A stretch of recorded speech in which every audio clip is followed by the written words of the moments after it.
Muito bem, muito boa tarde a todos.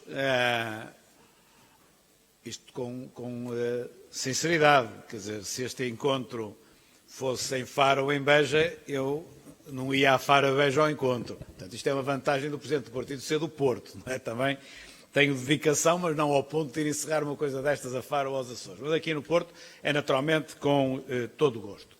Eu começo por saudar os autarcas todos que aqui estão, mas também por saudar os autarcas que aqui não estão, mesmo que não queiram ou não possam ter estado, porque não é só por nós estarmos relativamente perto, como disse o Alberto Machado, de eleições autárquicas, mas porque eu pessoalmente tenho, como todos sabem, um particular gosto e uma particular inclinação pela política autárquica, que até certo ponto é mais fascinante até que a política da administração central, porque nós vemos com mais facilidade aquilo que é o nosso trabalho no imediato quando estamos no poder.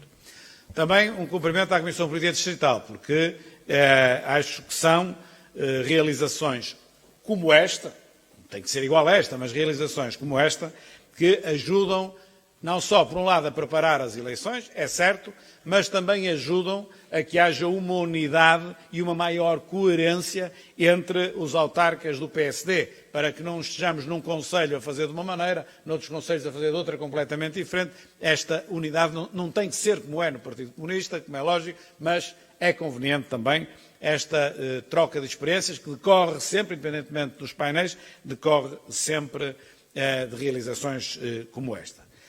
Depois vou fazer uma saudação especial aos autarcas de Passos de Ferreira e, em particular, aos presidentes de junta de freguesia aqui do Concelho de Passos de Ferreira. Também compreendem que eu faço uma coisa mais especial para os de Passos de Ferreira. E agora vão compreender que dentro dos de Passos de Ferreira eu ainda faça um cumprimento mais especial a um deles, que é ao presidente da antiga junta de freguesia de São Martinho de Frazão e que agora se chama Frazão Arraigada. Porquê? Porque lá nos idos anos de 1773, mais propriamente no dia 14 de julho, nasceu aqui o meu avô em 6º grau. Portanto, não existiria eu se o meu avô, de nome na altura José Cunha, que eu já nem Cunha tenho no nome, que nasceu aqui a 14 de julho de 1773. E depois nasceu-lhe uma filha, e dessa filha outra filha, e dessa filha um filho, que foi o meu bisavô, que por sua vez nasceu um filho, que foi o meu avô, e depois nasceu uma filha, que foi a minha mãe. E, portanto, eu estou aqui ligado àquilo que era a junta de São Martinho de Frazão, que é assim que está nos registros. Agora não, por força da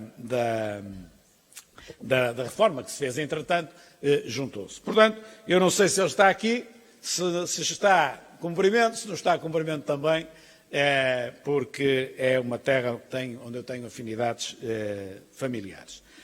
Como eu há bocado disse, eu tenho uma particular afinidade ao poder local. Não o tinha, sinceramente, quando entrei para a política não tinha grande afinidade ao poder local, entrei pela política nacional, ou pelas questões nacionais, digamos assim, isto há muitos anos, ainda antes de 25 de Abril, foi o que me atraiu, mas depois, quando quis o destino que eu fosse Presidente da Câmara do Porto e depois Presidente da Junta Metropolitana do Porto, eu ganhei um particular gosto ao poder local e passei até a olhar para o poder local com olhos um bocadinho diferentes daqueles que o via quando estava só na política nacional.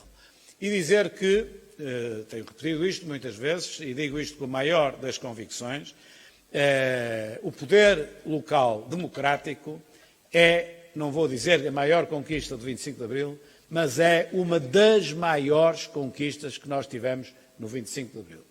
Se nós olharmos para os concelhos por esse país fora e virmos aquilo que era em 1970, 71, 72, 73, 74 e aquilo que esses concelhos são hoje, no ano 2019, e se fizermos o matching, digamos assim, entre aquilo que é devido à administração central e aquilo que é devido à administração local, o trabalho do poder local é notável.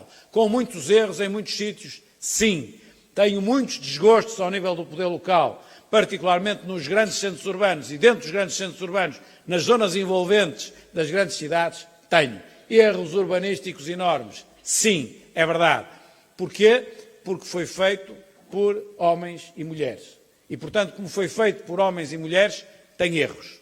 Mas se nós virmos depois o balanço final, aquilo que é obra do poder local em Portugal é extraordinário. O aumento de qualidade de vida que é devido às juntas de freguesia e às câmaras municipais. Aquilo que a administração central fez no país, desde o 25 de abril até hoje, é positivo, tem coisas positivas, tem coisas negativas, mas nós não podemos dizer que o desenvolvimento do país se deve, desde 1974 até hoje, à mudança de regime. Mesmo que tivéssemos ficado no outro regime, alguma coisa tinha melhorado. Haveria telemóveis na mesma, havia internet na mesma. Naturalmente que eu sou dos que estou convencido, isto é impossível de comparar, mas estou convencido que se não tivéssemos tido 25 de Abril ou se eu tivesse sido mais tarde, o nosso nível de desenvolvimento hoje era inferior àquilo que é. Mas a sociedade ter-se-ia desenvolvido. Já no poder local não digo a mesma coisa. O poder local democrático tem uma força enorme sobre aquilo que é o poder local não democrático, porque as pessoas que são eleitas sentem uma maior ligação, um maior amor, um maior dever para com as suas populações. E, portanto, eu sou um fã incondicionável do poder local democrático e, portanto, das eleições autárquicas. E outra coisa que eu já disse muitas vezes, mas vou continuar sempre a dizer, embora esteja a surtir algum efeito, porque hoje já não é bem assim o que pensam. Mas a ideia que havia sobre o poder local é, fazem muita obra, mas não pagam a ninguém e ficam a dever tudo e têm uma dívida monstruosa. Era isto que havia, a ideia que havia sobre o poder local. Particularmente quando veio a Troika, no momento em que a Troika estava a entrar, o poder local eram os piratas que tinham dado cabo disto tudo. Isto é rigorosamente mentira. Porque quem é despesista em Portugal não são as autarquias, nem é o poder local. Quem é despesista em Portugal é a administração central, mas muito despesista comparativamente ao poder local. Nós, no poder local, temos, obviamente, câmaras muito mal geridas, menos do que aquelas que tínhamos há uns anos atrás, com um passivo enorme, com muito desperdício. Temos, é verdade, mas depois, se pegarmos nas 308, e somarmos as 308, onde estão as boas, as más e as assim, o nível de endividamento das câmaras municipais em Portugal é minúsculo comparativamente àquilo que é a dimensão da dívida angariada ou feita pela administração central. Nós hoje temos a nossa dívida pública, onde está tudo. Está a regional, está a local e está a nacional. A nossa dívida pública são cerca de 120% do produto interno bruto. Já foram 130, hoje anda 120, 120 e poucos. À volta disso. Bom, desses 120, já estou a ser um bocadinho boneco, porque a coisa talvez esteja um bocadinho acima dos 120 neste momento, 120%. Disso está lá o poder local. Quanto representa o poder local nesses 120? Esses despesistas que deram cabo disto tudo. Quanto representa? Sabem quanto representa? Representa 2%.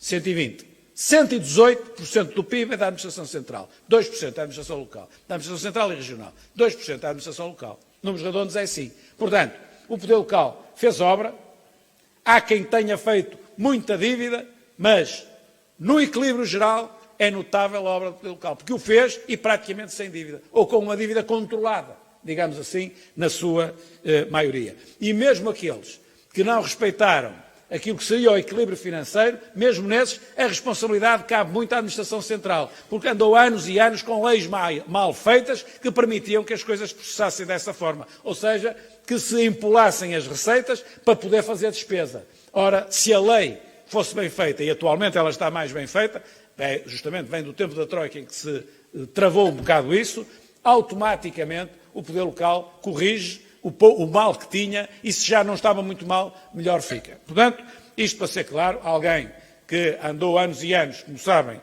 a lutar por contas rigorosas e até em muitas circunstâncias chamado de fundamentalista das contas, digamos assim, sou o primeiro a dizer que a obra do poder local, na sua média em Portugal, é excelente e com pouca dívida. Depois, há naturalmente os erros, que são os erros que derivam da mão humana, e eu, onde fui autarca, tenho lá o shopping Cidade do Porto, e tenho lá a Torre das Antas, e tenho lá assim mais umas coisas, que naturalmente alguém decidiu para que aquilo ali existisse e não devia existir, tudo bem, mas depois no cômputo global não é isso que conta, o que conta é a média do que se fez. E porquê é que é assim? Porque o poder local tem a proximidade que a administração central não tem. E a proximidade é que dá esta competência. Se eu estiver em Lisboa e tiver de resolver um problema de Passos de Ferreira, a probabilidade de eu acertar é muito menor que se for alguém de Passos de Ferreira a resolver um problema de Passos de Ferreira. Eu tenho de ser muito mais capaz, muito mais competente e muito mais inteligente para decidir bem à distância. Não basta-me ser uma pessoa relativamente normal para decidir bem na proximidade. Porque conheço, sei, estou a ver e, portanto, sou competente. Quando estou longe, eu não sou tão competente assim. E por isso é que nós temos necessariamente de apostar na descentralização. Porque a descentralização, na desconcentração e na descentralização, mas aqui particularmente na descentralização, que é dar capacidade de decidir aos locais, é um passo no sentido do desenvolvimento e é um passo no sentido da otimização da despesa pública. Porque quando eu faço a despesa ao pé de mim, considerando que sou sério e estou aqui pelo interesse público, se eu estiver aqui com outras intenções, aí já a coisa é diferente. Mas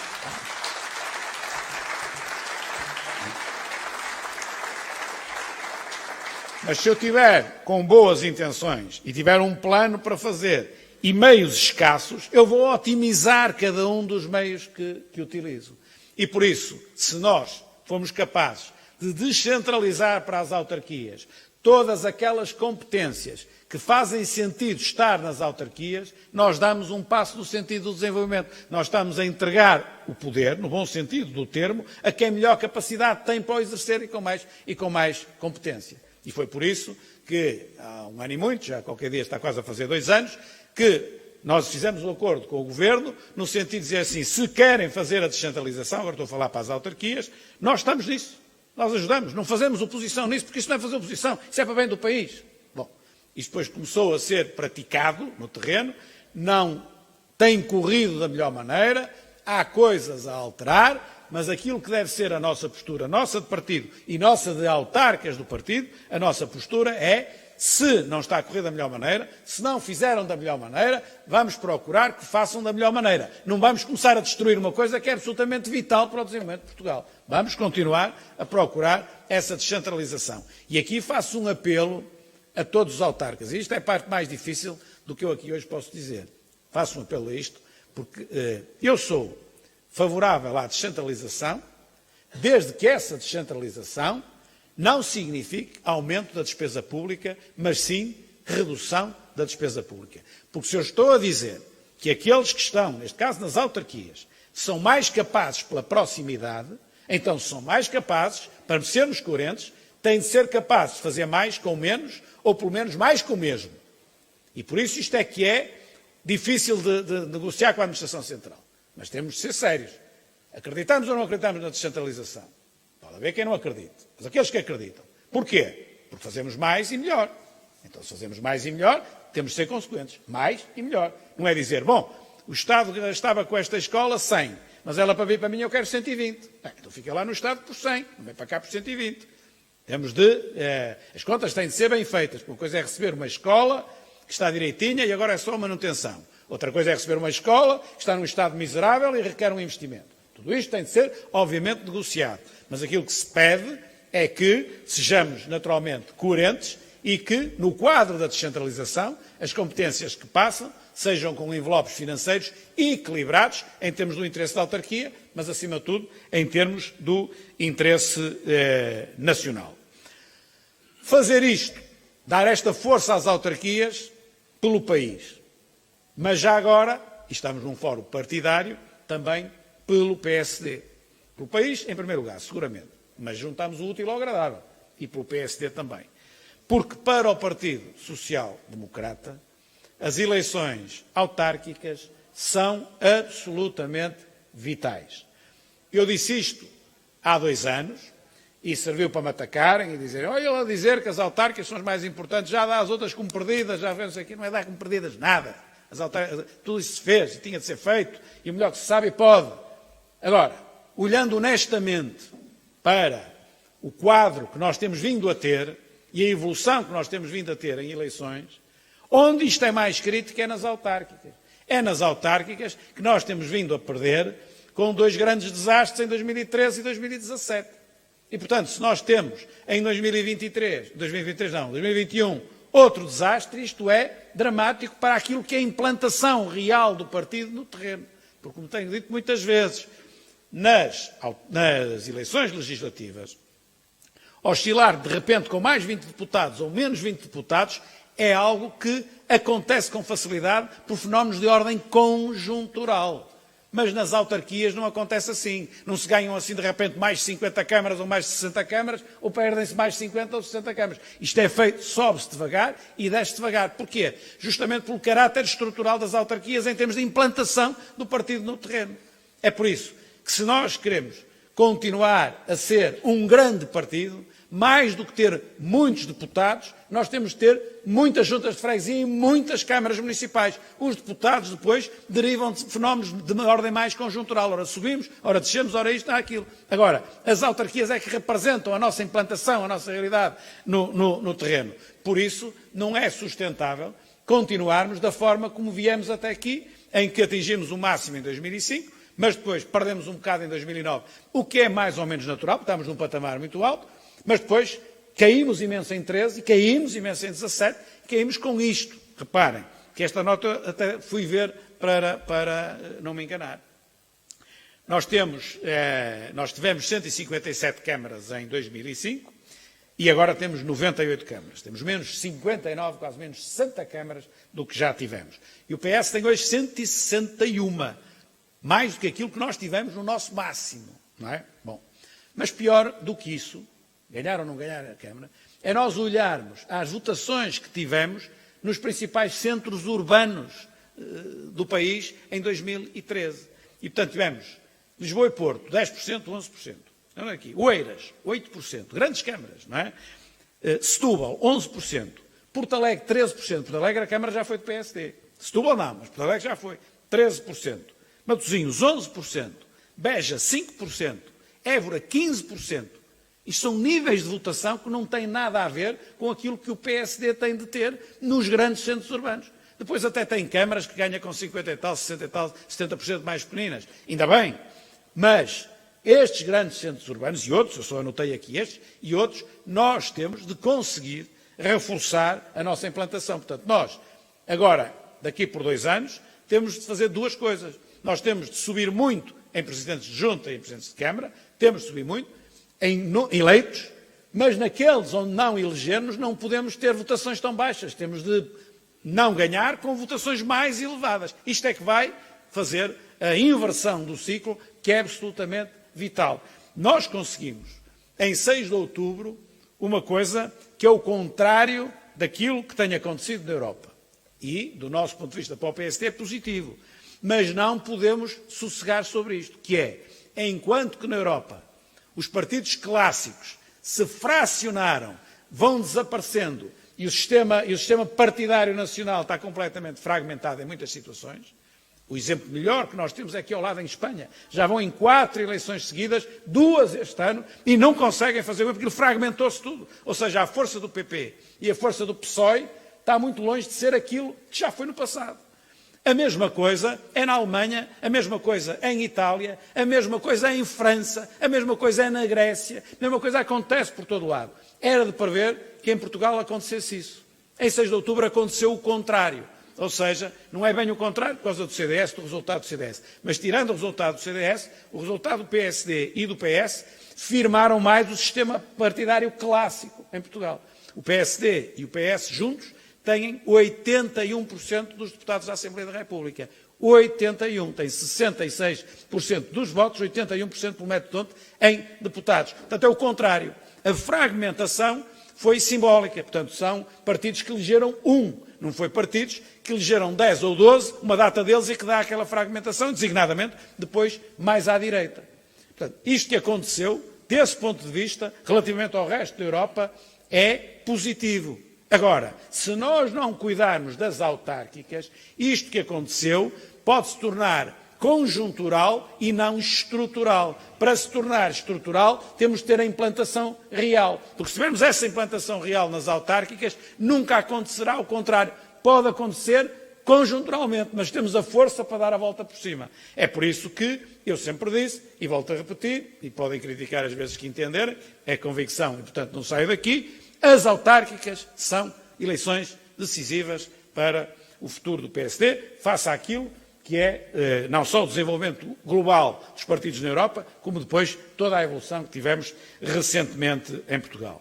Por isso, nós aqui não é no Porto, aqui em Portugal, no ponto autárquicas, estamos a começar tarde. É bom também termos ideia disso. Nós tivemos eleições em outubro de 17 e, nesse sentido, o ano de 2018 não é um ano relevante em termos de autárquicas, porque não é no primeiro ano que nós podemos avaliar aquilo que os diversos presidentes de Câmara vão fazendo. Mas nós devemos ter começado isto com mais força em janeiro de 2019, particularmente nas câmaras onde somos oposição, como é evidente.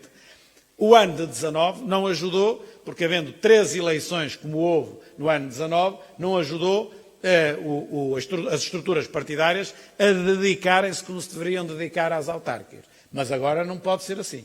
Agora as estruturas locais, sejam as distritais, sejam as concelhias, têm de se dedicar a sério e em força às autárquicas. É por isso que eu tenho dito que a oposição ao governo deve estar mais centrada no grupo parlamentar e não tanto agora no partido, porque o partido se tem de concentrar nas eleições autárquicas e tem de se concentrar na sua abertura ao exterior, que é outra coisa em paralelo que temos de fazer, sob pena de não estarmos a fazer o pleno. E o pleno é aumentar a implantação do partido nas autárquicas, por um lado, e, por outro lado, é abrir o partido à sociedade e firmar-se na sociedade, para lá das autárquicas, já não tem nada a ver com as autárquicas, e que eu procuro e procurarei que seja feito através do nome que foi dado, Conselho Estratégico Nacional.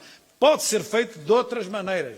Se eu puxar pela cabeça, encontrarei outras maneiras e todos os que aqui estão e que não estão, se puxarem pela cabeça, podem encontrar outras formas de abertura do partido. Aquela que eu encontrei melhor é do Conselho Estratégico Nacional, ou seja, chamar pessoas para dentro do partido que venham interessadas, não em lugares, mas venham interessadas em temas e em matérias. Eu tenho interesse na saúde, estou cá num partido para debater a saúde, ou para debater a educação, ou para debater a agricultura, ou para debater a economia, ou para debater a Europa. E em função disso, e essa é a razão pela qual eu venho para um partido político. Isso que nós tentamos através do Conselho Estratégico Nacional é também vital para o futuro dos partidos. Nós tratamos do nosso. Portanto, é vital para o futuro do partido. Portanto, é isto que são as tarefas que nós temos de fazer. A oposição ao governo, que em ano de autárquicas ou pré-autárquicas tem de estar mais concentrado no grupo parlamentar, e dentro do partido. O partido tem de se abrir à sociedade e concentrar, principalmente as estruturas partidárias, concentrarem-se na dinamização das autárquicas. E a dinamização das autárquicas é preciso o quê? É preciso que as distritais coordenem as concelhias, é preciso que as concelhias coordenem a sua ligação aos eleitos, para que se faça uma oposição como deve ser. Naturalmente que eu estou muito focado nas autarquias onde somos oposição, aquelas onde somos poder. Contamos aqui o Presidente da Câmara e o Executivo façam uma coisa bem feita para poderem continuar a ganhar. E, acima de tudo, o conselho que eu dou, e é o conselho que eu dou por experiência própria, não em 2005 ou 2009, quando ganhei a segunda e a terceira vez, mas quando ganhei a primeira vez, em 2001, aquilo que eu faria em todos os conselhos, principalmente onde somos oposição, era a constituição também de uma espécie, aquilo que eu digo Conselho Estratégico Nacional, fazê-lo à escala concelhia e procurar com aqueles que quisessem, aqueles do Conselho, com as forças vivas que quisessem pensar isso, juntar-se e pensar o Conselho, e identificar e diagnosticar os principais problemas do Conselho para propor soluções e, com isso, fazer ligação às forças vivas. Foi isso que, em grande medida, nós fizemos em 2001 no Porto, antes de ganharmos as eleições, que é fazer um diagnóstico exato da situação em que o Conselho se encontra, para depois termos um programa também exato e as prioridades exatas a propor às populações. E essa identificação vem de quem sabe pensar, mas vem também de quem está no terreno e conhece. É a conjugação destes fatores que dá um programa equilibrado que chega, e uma mensagem equilibrada que chega mais depressa aos eleitores. Nos concelhos onde fomos capazes de fazer isto, a nossa probabilidade de ganhar sobe. Ora, por isso é que eu dizia que já vamos tarde, porque isto para ser bem feito já devia ter começado. Mas ainda vamos a tempo. Não temos muito tempo, mas ainda temos algum tempo para fazer isso. Quanto ao mais, o resto da oposição ao Governo, que é outra matéria do partido, como eu digo, penso que passará mais pelo grupo parlamentar. Nós vamos ter o orçamento do Estado em breve, eles dizem até o dia 15 de dezembro. Penso que, infelizmente, vamos ter matéria, penso eu, infelizmente, vamos ter matéria para nos opormos fortemente ao Orçamento de Estado. Digo infelizmente porquê? Porque estou a prever que o Orçamento traga medidas que são efetivamente más para Portugal e que são efetivamente más à luz daquilo que era o nosso programa, desde logo os impostos. Eu não me admiro nada se o próximo Orçamento de Estado voltar a trazer aumento de impostos. E isto é uma coisa que eu, sinceramente, deixei de entender. Eu deixei de entender aquilo que dissemos durante a campanha eleitoral, é que iríamos reduzir os impostos. E os impostos iríamos reduzir, obviamente, também em função daquilo que a economia permitisse e que o crescimento económico permitisse. E, portanto, mais importante de descermos os impostos numa escala de 10 ou de 5 ou de 6, o que era mais importante, acima de tudo, é passar a mensagem e ser consequente que, pela primeira vez, a carga fiscal começa a descer. Se só desce um ponto ou se desce dois, começa a descer. Porque não é sustentável. Cada vez que se apresenta um orçamento, sobe mais um bocado, e mais um bocado, e mais um bocado, e eu pergunto até onde? Quando se faz isto, anos e anos e anos e anos, quer-se chegar aonde? Nós temos de saber onde queremos chegar quando tomamos medidas. Querem chegar aonde? Se a carga tiver... E eu desconfio, com alto grau de probabilidade, nós vamos ter um aumento da carga fiscal. Que eles vão dizer que não é, porque isto do aumento da carga fiscal, há muitas contas que se podem fazer e vicia o denominador, e vicia o numerador, e faz assim e faz assado, mas a verdade é que, olhando numa trajetória no tempo, está sempre a subir, sempre a subir, sempre a subir. E a outra é, por exemplo, medidas. Nós podemos fazer oposição a medidas de ordem conjuntural e devemos-lo fazer, mas não devemos deixar escapar nenhuma que seja de ordem estrutural. E, por exemplo, que esta semana se colocou em cima da mesa, eu acho que é de ordem profundamente estrutural, que é aquela medida que o Governo vai querer tomar sem tomar, que até ao 9º ano ninguém mais reprova em Portugal. Não vai haver nenhum... É que as pessoas estão à espera de um diploma e sai um diploma do Governo e diz assim: ninguém reprova até ao 9º ano em Portugal. Esse diploma não vai existir. O que vai existir são portarias, são despachos, são circulares que vão colocar tantos entraves, tantos entraves, tantos entraves, tantos entraves, que a dada altura um professor, para reprovar um aluno, mais vale não se chatear, olha, não sabe, mas passa na mesma, não vale a pena, que eu já não tenho paciência para isto. É por aí que eles vão tentar condicionar os professores, nunca vão ter a coragem.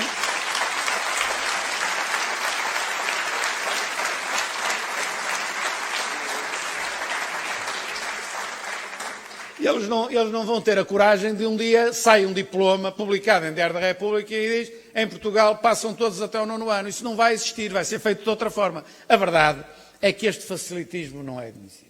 Uma coisa, para que fique claro, eu acho que não é possível. Eu não sou técnico de educação, estou longe disso, mas eu acho que isto que eu vou dizer é do mais elementar bom senso. O ideal é que, efetivamente, praticamente ninguém reprove. Porquê? Porque significa que as crianças sabem. E isso é o ideal. Mas se não sabem, como é que podem passar? Portanto, uma coisa é nós criarmos tudo aquilo que for possível criar no sistema de ensino português para que as crianças aprendam e para aqueles que têm mais dificuldade, pelas mais diversas razões, tenham todos os meios para aprender. Isso seguramente ninguém pode estar contra isto. Não é? Quem estiver contra isto não está no seu perfeito juízo. Portanto, é evidente que nós devemos apoiar o máximo que o sistema permitir e que a economia portuguesa sustentar e o orçamento sustentar, apoiar as crianças para as crianças aprenderem. Mas depois, no fim, se não sabem, Têm de repetir para saber e para aprender o que ainda não aprenderam. Eu acho isto absolutamente óbvio, não é? Agora, dizer que não se reprova mais até ao 9º ano, então até ao 9º, então porquê é que não é até ao 10º? Ao 12º, ou até ao 4º, ou até ao fim da faculdade? Então, porquê é que há esta divergência entre o 9º ano e o 10º, entre o 8º e o 10º? Não. Portanto, uma coisa é criar condições, e isso sim, isso não tem sido criadas, não. E quando nós temos taxas de reprovações muito elevadas, essas taxas de reprovações significam um falhanço nacional? Significam, mas a solução não é uma passagem administrativa. Aliás, muitos desses que estão contra as reprovações, digamos assim, se calhar não fizeram na vida tanto quanto eu já fiz por isso, porque quando era estudante na Faculdade de Economia do Porto, íamos às vezes a exames com 300 alunos, 400, e passavam 2 ou 3, não é? Eu, na altura, como Presidente da Associação dos Estudantes, fiz um combate terrível contra as reprovações, porque, efetivamente, quando há taxas de reprovações deste nível, a falha não é dos alunos, é dos professores e do sistema. Isso é evidente. E, portanto, isso há que corrigir. Agora, chegar ao ponto de dizer que é que é preciso acabar com as retenções, depois dá-se aquele nome mais para dourar um bocado a pílula, acaba a retenção, pronto, acabar as reprovações, é que não. E isto era o que eu estava a dizer. Fazer oposição a isto não é fazer oposição a uma questão de ordem conjuntural. Esta é estrutural, isto é de fundo. O facilitismo versus rigor é de fundo em termos daquilo que pode ser o futuro da nossa sociedade. E, portanto, era isto que eu aqui vos queria deixar. A parte autárquica, que desenvolvi mais, e depois só um toquezinho também àquilo que não é autárquico, que é a oposição que o partido deve fazer neste quadro, mais, como disse, na Assembleia da República. E, portanto, muito obrigado, muitas felicidades, espero que todos que aqui estão estejam disponíveis para continuar na vida autárquica e trazer também outros que ainda não entraram, mas que queiram entrar, para que nós possamos aumentar a nossa pujança autárquica, não só no Porto, aqui é o Porto, mas não só no Porto, como no país todo. Muito obrigado.